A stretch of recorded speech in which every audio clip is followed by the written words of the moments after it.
ಗುಡ್ಡದ ಮೇಲೊಂದ ಮಣೆಯ ಮಾಡಿ ಮೃಗಶಿರಗಳಿಗೆ ಅಂಜಿದ್ರ ಅಂತಯ್ಯ ಅನ್ನೋ ವಚನ ಏನಿದೆ. ಆದ್ರೆ ಈ ಮಡಿಕೇರಿ ಜನರ ಸೃಷ್ಟಿಲಿ ಅದೆಲ್ಲ ತಪ್ಪು. ಮಡಿಕೇರಿ ಜನ ಅಂಜೋದೇ ಇಲ್ಲ.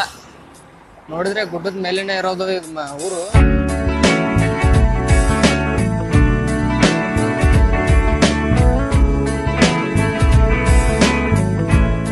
ಮಡಿಕೇರಿ ಸಣ್ಣದಾಗಿ ಬೆಳಿತಾ ಇವಾಗ ಭಾರತದಲ್ಲಿ ಒಂದು ಬೆಸ್ಟ್ ಟೂರಿಸ್ಟ್ ಅಟ್ರಾಕ್ಷನ್ ಹೊಂದಿದೆ.